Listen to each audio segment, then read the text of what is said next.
अध्याय 3 वन हमारी अमूल्य संपदा। निबंध। अध्ययन से पूर्व। ये आप क्या कर रहे हो दादाजी? बेटा, तुम्हारे और तुम्हारी आने वाली पीढ़ियों के लिए मीठे फलों का इंतजाम कर रहा हूँ। निबंध का मूल तत्व। बच्चों को वन संरक्षण का महत्व समझाना। मानव जीवन के लिए वनों का बहुत ही महत्व है। जीवन की शुरुआत से लेकर अंत तक मानव जीवन पर्यावरण पर ही निर्भर रहा है।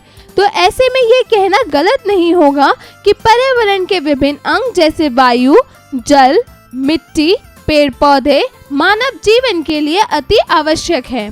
पर्यावरण के विभिन्न घटकों में वनों का अत्यधिक महत्व है। यदि पर्यावरण का संरक्षण न हुआ तो स्वास्थ्य की कल्पना भी नहीं की जा सकेगी। इसका परिणाम हमें हमारे प्राचीन ऋषि मुनियों के आश्रम में देखने को मिलता था, जो वनों में आश्रम बना के न सिर्फ तपस्या करते थे, अपितु गुरुकुल द्वारा शिष्यों को भी प्रकृति से जोड़ते हुए मनुष्य का प्रकृति से संबंध स्थापित करते थे। प्रकृति ने धरती को वृक्ष तथा वनस्पतियों के रूप में अनेक अमूल्य संपदा प्रदान की है, जिन्हें वन संपदा कहा जाता है। वृक्ष मानव जीवन के लिए सबसे उपयोगी तत्व माने जाते हैं, क्योंकि पृथ्वी पर सजीवों को जीवित रहने के लिए ऑक्सीजन की आवश्यकता पड़ती है और ऑक्सीजन का एकमात्र स्रोत वृक्षों को ही माना जाता है।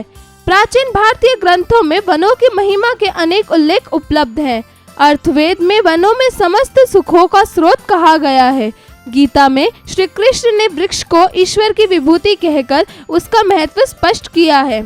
अग्नि पुराण में वृक्षों को काटने का निषेध किया गया है, क्योंकि वे परिवार की सुख समृद्धि के आधार हैं। मत्स्य पुराण में एक वृक्ष को 10 पुत्रों के बराबर बताया गया है। अतएव वृक्षों की रक्षा और उनका संवर्धन मानव जीवन की सुख सुविधाओं के लिए परमावश्यक है। वृक्षों की अनावश्यक रूप से काटना अपने पैरों पर कुल्हाड़ी मारना है।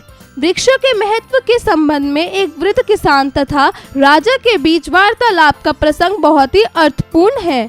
वृद्ध किसान सड़क के किनारे आम का एक पौधा लगा रहा था। वह इतना बूढ़ा और शीर्णकाय था कि उसके हाथ पैर कांप रहे थे। संयोगवश मार्ग से राजा का रथ निकला। उसने वृद्ध को पौधा लगाते देखा तो उसके पास पहुंचकर पूछा, बाबा जी, आप बहुत वृद्ध हो चुके हैं, क्या आप इस वृक्ष के फल खा सकेंगे जो इतनी तन्मयता से यह पौधा लगा रहे हैं? वृद्ध ने मुस्कुराते हुए उत्तर दिया, महाराज, जिस पौधे को मेरे बाप दादा ने लगाया था उसके फल मैं खाता रहा हूँ। इसी प्रकार जो पौधे मैं लगा रहा हूँ उनके फल मेरे बेटे बेटियाँ और पोते पोतियाँ खाएंगे। पेड़ पौधे तो समाज की धरोहर है, ये हमारी अमूल्य संपदा है। राजा ने प्रसन्न होकर वृद्ध को पुरस्कार दिया और सम्मानित किया। वृद्ध किसान का कथन पूर्णतः सत्य था। वन तथा पेड़ पौधे संपूर्ण मानव जाति के लिए धरोहर है। हजारों वर्षों से मनुष्य की एक पीढ़ी इन्हें अगली पीढ़ी को सौंपती आई है। अतः वर्तमान पीढ़ी का ये कर्तव्य है कि वे आने वाली पीढ़ियों के लिए अत्यधिक संख्या में वृक्षारोपण करें। आधुनिक काल में पेड़ पौधों को नए संदर्भ में समझने का दृष्टिकोण विकसित हुआ है। अब पेड़ पौधों को हरा सोना कहा जाता है। दोनों में यही अंतर है कि सोना धातु खान के भीतर मिलता है, जबकि हरा सोना वृक्ष खुली भूमि पर सुलभ है। धरती पर इंसानों के अतिरिक्त अन्य सजीव प्रजातियां भी मौजूद है और हर किसी को जीने के लिए किसी न किसी माध्यम की आवश्यकता पड़ती ही है। ऐसे में वन मुख्य भूमिका निभाते हैं। वृक्षों के लाभ भी अनेक हैं। ये वर्षा में सहायक हैं। वृक्षों की घूमती हुई शाखाएं श्याम मेघमालाओं को जल वृष्टि का निमंत्रण देती है। वृक्षों की जड़ें पानी के तेज बहाव को रोकती हैं, जिससे भूमि संरक्षण में सहायता मिलती है। तेज बहाव रुकने से भूमि की उर्वरा शक्ति सुरक्षित रहती है। वृक्षों से ही हमें ऑक्सीजन मिलती है और हमारे द्वारा छोड़ी गई कार्बन डाइऑक्साइड को वे अवशोषित कर लेते हैं। वृक्ष कई प्रकार से हमारे काम आते हैं। जड़ से लेकर तना, शाखाएं, औषधियाँ, लकड़ी, छाल, फल, फूल, बीज आदि सभी हमारे जीवन के लिए उपयोगी हैं। उनकी लकड़ी घरेलू उपयोग के सामान बनाने और ईंधन के काम आती है। वनों से ही पशु पक्षियों को आश्रय तथा भोजन प्राप्त होता है। वनों से और भी कई लाभ है। पेड़ पौधे वातावरण की अशुद्ध एवं हानिकारक वायु को स्वयं पचाकर हमें शुद्ध वायु प्रदान करते हैं। यह भूमि को अधिक तप्त होने से रोकते हैं।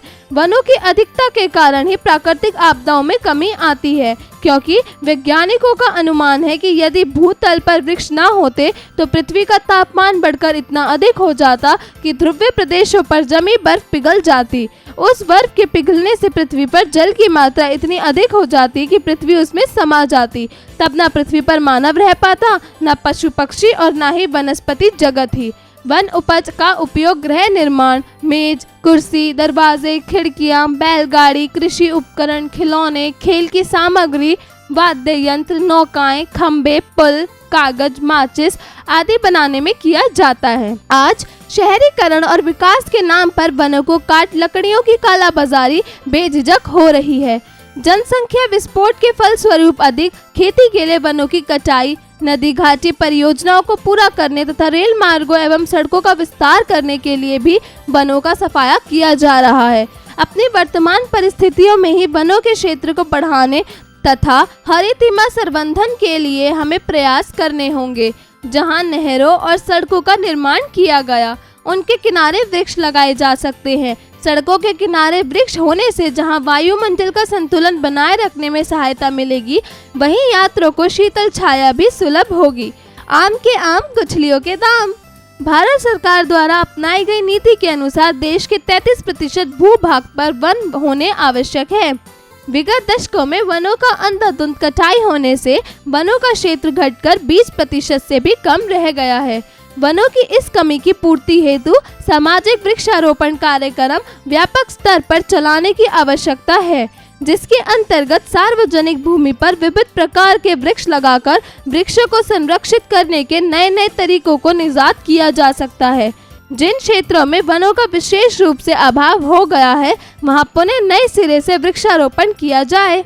देश में वन क्षेत्र के विस्तार को दृष्टि में रखते हुए विभिन्न पंचवर्षीय योजनाओं में वन विस्तार को स्थान दिया जाता है। सामाजिक वानिकी संपूर्ण देश में वृक्षारोपण का व्यापक कार्यक्रम है। इस कार्यक्रम के अंतर्गत कृषकों को खेती के मेड़ों तथा निकट की खाली भूमि में वृक्ष लगाने के लिए सरकार द्वारा पौधे उपलब्ध कराए जाते हैं। इसके अतिरिक्त एक बच्चा एक पेड़ कार्यक्रम के अंतर्गत बच्चों को फलदार वृक्ष लगाने के लिए प्रोत्साहित किया जाता है। ऐसा इसलिए भी माना जाता है क्योंकि सनातन संस्कृति में वृक्षों को देवता माना गया है तथा वृक्षों को काटना एक अपराध। अतः इस अपराध को रोकने की भावना को जन समूह से रोपित करना जरूरी है।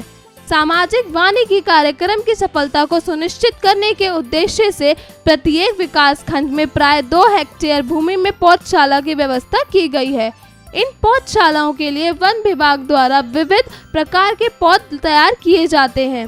इस कार्यक्रम के अत्यधिक क्षेत्रों को लाभान्वित करने के लिए गांव और नगरों के निवासियों के परामर्श से पौधे के रोपण क्षेत्रों का चयन एवं निर्धारण किया जाता है। इन रोपण क्षेत्रों में खेतों की मेड़ों की भूमि को भी सम्मिलित किया गया है। वृक्ष हमारे जीवन को सुखी और सुविधापूर्ण बनाने में अत्यधिक सहायक है।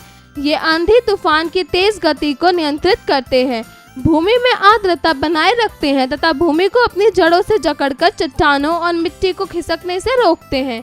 इनकी कमी होने पर वर्षा कहीं अधिक और कहीं कम होने लगी है और वर्तमान समय में भूस्खलन, भूकंप, सूखा आदि आपदाएं हमारे जीवन को न सिर्फ प्रभावित कर रही हैं, बल्कि मानव जाति के विनाश का कारण भी बनती जा रही हैं। शब्दार्थ: घटक अर्थात तत्व, धरोहर अर्थात अमानता, आर्द्रता अर्थात नमी, हरितिमा अर्थात हरियाली, संपदा अर्थात संपत्ति, निषेध अर्थात मनाही, संवर्धन अर्थात बढ़ावा, क्षीणकाय अर्थात अत्यंत दुर्लभ। उच्चारण करें: दृष्टिकोण, जलवृष्टि, स्रोत, विभूति, ध्रुव्य, नियंत्रित, अंधाधुंध, सामाजिक, कार्यक्रम, सुनिश्चित, अध्यापन संकेत। शिक्षक शिक्षिका बच्चों को पाठ के माध्यम से वन एवं पर्यावरण का महत्व समझाते हुए वृक्षारोपण के लिए प्रेरित करें। अभ्यास कार्य: जरा बोलिए। प्रश्न 1, दिए गए प्रश्नों के उत्तर बताइए। क, वन संपदा किसे कहते हैं? उत्तर: प्रकृति ने धरती को अनेक वृक्ष तथा वनस्पतियां दी हैं जो अमूल्य हैं, जिन्हें वन संपदा कहा जाता है। ख, भूमि की उर्वरा शक्ति किसके द्वारा बढ़ती है? उत्तर, भूमि की उर्वरा शक्ति वृक्षों के द्वारा बढ़ती है। ग, पर्यावरण का आधार किसे माना गया है? उत्तर, पर्यावरण का आधार वृक्षों को माना गया है। घ, वन हमारे किस किस काम आते हैं? उत्तर, वन हमारे लिए भूमि संरक्षण, भूमि कटाव एवं प्राकृतिक आपदाओं को रोकने के काम आते हैं। जरा लिखिए। प्रश्न 2, दिए गए प्रश्नों के उत्तर लिखिए। क, वन पर्यावरण को किस प्रकार संतुलित रखते हैं? उत्तर, वन प्राणियों को ऑक्सीजन देकर और कार्बन डाइऑक्साइड लेकर वृक्ष रहकर पर्यावरण को संतुलित रख सकते हैं। ख, वृक्षों का संरक्षण और उनका संवर्धन किस कार्य हेतु आवश्यक है? उत्तर, वृक्षों का संरक्षण प्राकृतिक आपदाओं को रोकने और भूमि कटाव को बचने के लिए आवश्यक है। ग, वन संपदा के क्या लाभ हैं? उत्तर, वन संपदा से पृथ्वी के जीवों को प्राणवायु मिलती है, साथ ही जीवन जीने के लिए बहुमूल्य पदार्थ भी हमें वन से ही प्राप्त होते हैं। घ, वनों से अधिकतम लाभ कैसे प्राप्त किया जा सकता है? उत्तर, वनों को काटने से रोकना और ज्यादा से ज्यादा वृक्षारोपण करने से हमें और हमारी धरती को लाभ है। प्रश्न 3, सही शब्द से रिक्त स्थान भरिए। क, वृक्षों को डैश कहा गया है? उत्तर, हरा सोना। ख, वृक्ष मिट्टी का कटाव डैश के तेज बहाव को रोकने में सहायक है। उत्तर, पानी। ग, वृक्ष हमसे डैश लेकर डैश प्रदान करते हैं। उत्तर, ऑक्सीजन, कार्बन डाइऑक्साइड। घ, वन प्रकृति की डैश संपदा है। उत्तर, अमूल्य। प्रश्न 4, मिलान कीजिए। क, उर्वरा शक्ति। उत्तर, भूमि। ख, हरा सोना। उत्तर, वृक्ष। ग, ऑक्सीजन। उत्तर, गैस। घ, लकड़ी। उत्तर, ईंधन। प्रश्न 5, सही विकल्प पर सही का चिन्ह लगाइए। क, पर्यावरण का संतुलन घटक है। जल, वृक्ष, धरा, वायु। उत्तर, वृक्ष। ख, वृक्ष सहायक है भूमि की पकड़ बनाने रखने में, उर्वरा शक्ति को बढ़ाने में, आपदाओं को रोकने में। ये सभी। उत्तर, ये सभी। ग, ध्रुवीय क्षेत्रों की बर्फ पिघल रही है। पर्यावरण का तापमान बिगड़ने से, सूरज की किरणों के कारण, गर्म क्षेत्र होने के कारण, पेड़ लगने के कारण। उत्तर, पर्यावरण का तापमान बिगड़ने से। प्रश्न 6, दिए गए शब्दों का वाक्य प्रयोग कीजिए। क, संरक्षण। उत्तर, हमें वृक्षों का संरक्षण करना चाहिए।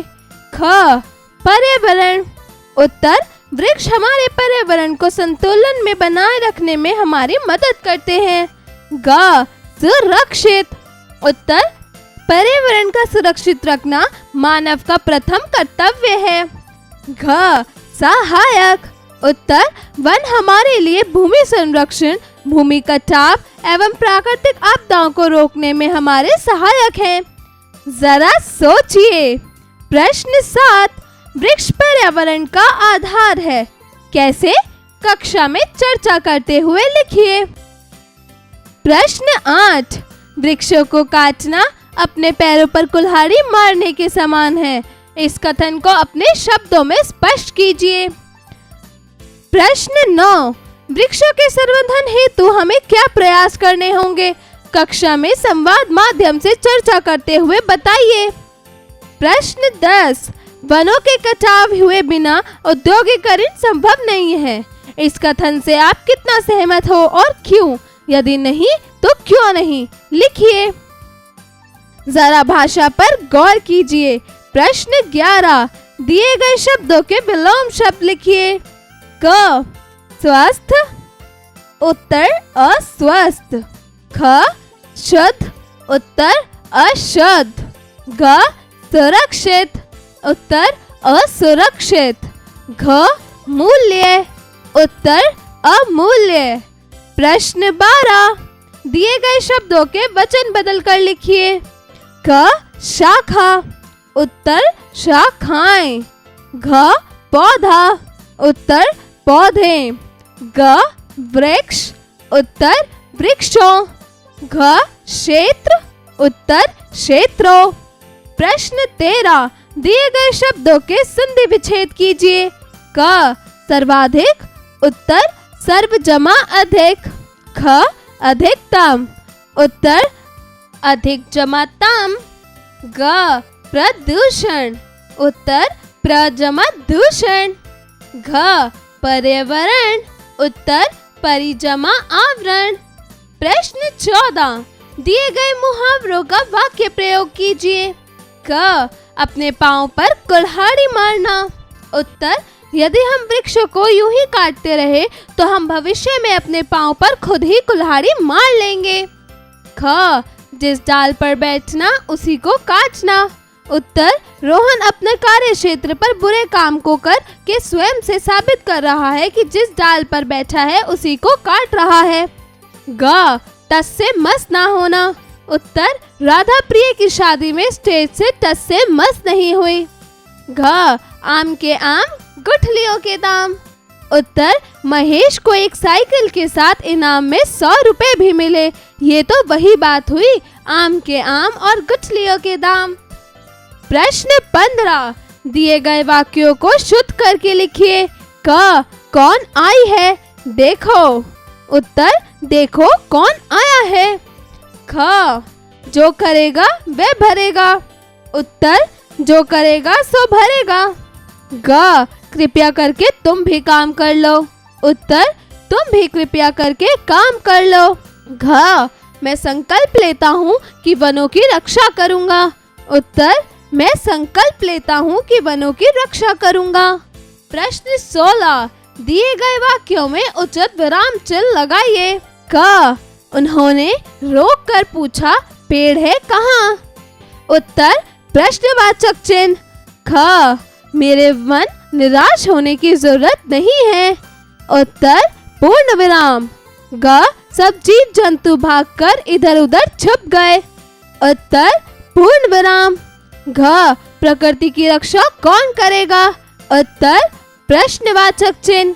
प्रश्न 17, गलत कारक पहचानते हुए सही कारक लगाकर पूर्ण वाक्य प्रयोग कीजिए। क हम ऑक्सीजन वृक्षों के लिए लेते हैं, उत्तर हम ऑक्सीजन वृक्षों से लेते हैं। ख यात्री पेड़ से छाया को बैठा है, उत्तर यात्रा पेड़ की छाया में बैठे हैं। ग पक्षी अपना घर वृक्षों के लिए बनाते हैं, उत्तर पक्षी अपना घर वृक्षों में बनाते हैं। घ वन के जीवन सुरक्षित है, उत्तर वन से जीवन सुरक्षित है। जरा रचनात्मक कार्य कीजिए। प्रश्न 18, वृक्ष लगाओ धरा बचाओ पर अनुच्छेद लेखन कीजिए। प्रश्न 19, लकड़ी की कालाबाजारी को रोकने हेतु वन अधिकारी को शिकायत पत्र लिखिए। प्रश्न 20, दिए गए चित्र का अपने शब्दों में वर्णन कीजिए। जीवन कौशल एवं मूल्य परक प्रश्न। प्रश्न 21, वन है तो जन है, आप वनों के संरक्षण हेतु अपनी भूमिका किस प्रकार निभाना चाहेंगे।